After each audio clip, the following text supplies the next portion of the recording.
Welcome to Episode 9, Part 2 of the mini-series Biology of Meaning with its clinical and philosophical foundations. The Pharaoh model emerged as a structured clinical synthesis of these contributions, with an ethical, pedagogical, and professional framework oriented toward understanding processes and not just diagnosing diseases. A clear distinction from Western medicine. Western medicine classifies diseases. The biology of meaning interprets processes. One seeks to eliminate the symptom. The other seeks to understand why it appeared. It is not a matter of choosing one or the other, but of recognizing that, without interpreting the meaning, clinical practice remains incomplete. Clinical practice cannot be interpreted without considering history, life context, and biological phase. There are no automatic diagnoses, cliches, or empty symbolism. Its golden rule is, the symptom is listened to, not fought. Its philosophical foundations are biological teleology, the body seeks to survive, the unity of body-mind-emotion biography, conflict as a rupture of meaning, and illness as the language of the living. Biology of meaning, BDM, has clear connections with Taoism, process, balance, Jung, symbol, unconscious, Wilbur, levels of interpretation, and traditional Chinese medicine, prevention before harm occurs.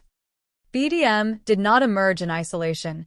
It also has solid conceptual links with critical epidemiology, feminist thought, and the critical philosophy of medicine, especially Michel Foucault.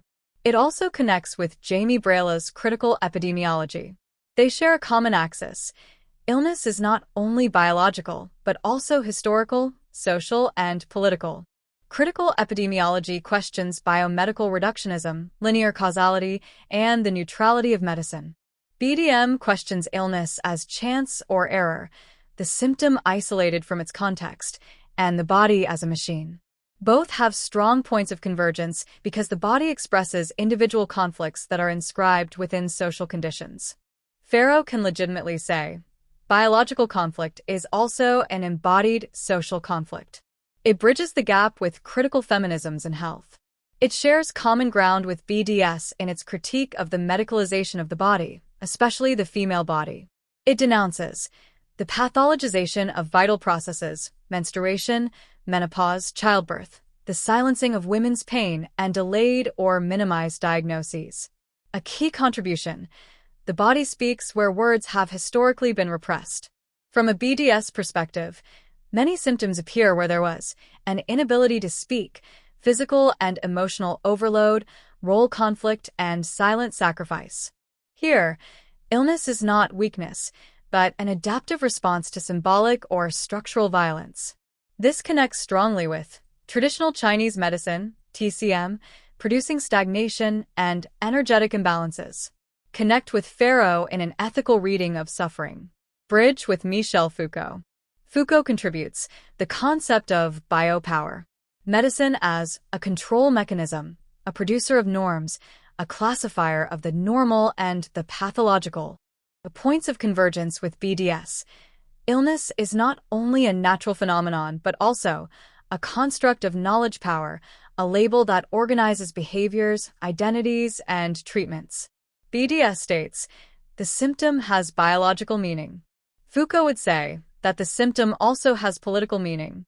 Together, these perspectives allow us to question rigid diagnoses, restore agency to the subject, and read the body outside of pure medical control.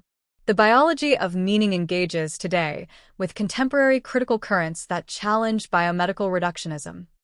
Critical epidemiology, feminist thought, and the philosophy of Michel Foucault all agree that illness is not only a biological phenomenon, but also a historical, social, and symbolic one. From these convergences, the body emerges as the site where vital, social, and existential conflicts are inscribed, paving the way for integrative models like Pharaoh. Thus, there is a direct bridge to Pharaoh. The Pharaoh model, with its comprehensive Pharaoh method, arises as a critical and organized synthesis of these contributions. It integrates the biology of meaning, traditional Chinese medicine, models of consciousness, and ethical clinical practice, avoiding dogma, simplistic interpretation, and reductionism. It does not promise to cure everything. It promises to better understand. Its importance lies in its impact on global health. In a world saturated with chronic illnesses, stress, and over-medicalization, this approach restores something essential: meaning, responsibility, and humanity. For professionals, it broadens the clinical perspective. For individuals, it restores dignity to the process of becoming ill. The biology of meaning does not negate medicine. It complements it. When we understand the conflict in time, many processes do not lead to illness, and others can be resolved with less harm. Early identification of the conflict does not eliminate illness, but it can prevent it, alleviate it, and avoid unnecessary deaths. Understanding the conflict does not prevent everything, but it changes the course of many processes. Don't forget that this mini-series complements the training of the same name at its 3 levels. Subscribe to the channel, like, comment if you wish, and share this video to raise collective awareness. Learn science with awareness, because in health, knowledge is not neutral, it is vital.